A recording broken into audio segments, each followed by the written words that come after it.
अस्सलाम वालेकुम स्टूडेंट, उम्मीद है आप खैरियत से होंगे। पिछली वीडियो में हमने क्लास 10 की एक्सरसाइज 1.6 की क्वेश्चन नंबर 9 सोल्व किया था। आज इस वीडियो में हम क्लास 10 की एक्सरसाइज 1.6 की क्वेश्चन नंबर 10 को सोल्व करेंगे। क्वेश्चन नंबर 10 है x square plus 6 is equal to x square plus x is equal to 6। Solution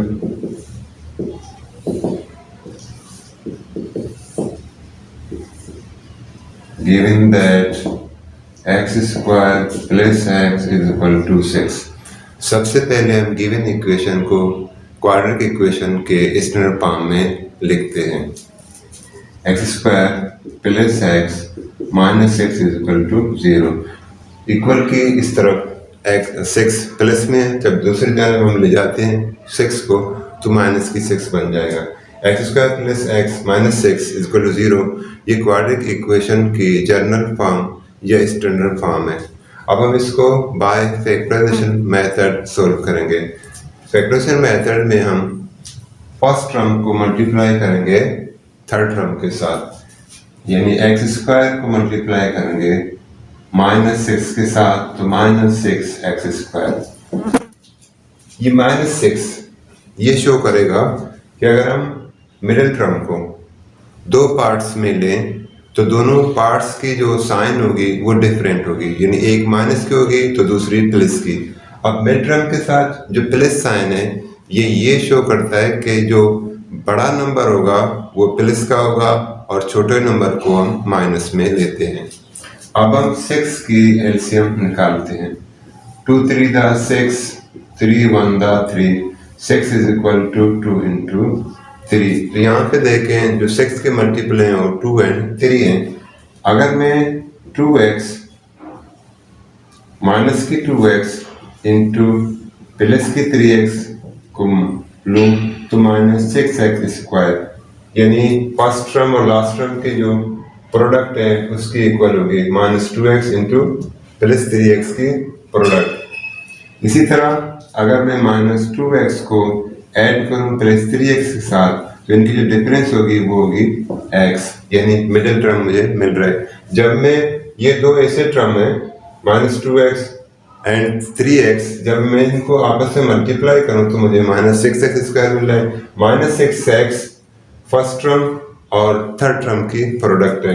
इसी तरह से अगर मैं इन दोनों नंबर को एक्सप्रेशन को आपस में ऐड करूं तो मुझे मिलेगा प्लस की x जो मिडिल टर्म है। यानी इसकी अगर हम बनाएं पार्ट्स तो x square minus 2x plus 3x minus 6 is equal to 0।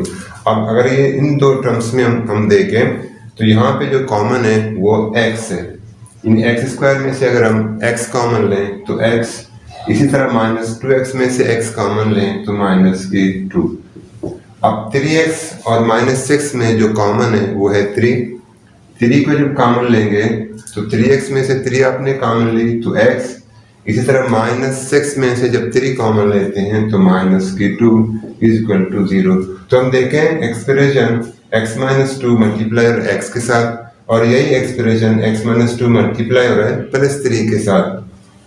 तो यहाँ से जो कॉमन होगा वो x minus 2, x plus 3 is equal to 0। यानी ये दो एक्सप्रेशन है जिनका प्रोडक्ट इक्वल है 0 के। तो इसका मतलब है या तो x माइनस 2 0 होगा या फिर x प्लस 3 0 होगा, या ये दोनों एक्सप्रेशन 0 के इक्वल होंगे।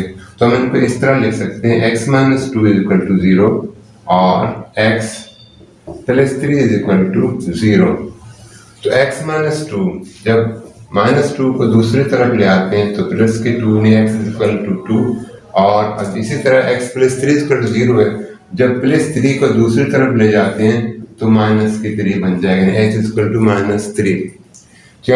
यहाँ पे हमें x के दो वैल्यू मिले, यानी ये दो वैल्यूज गिवन इक्वेशन को सेटिस्फाई करेंगे। Hence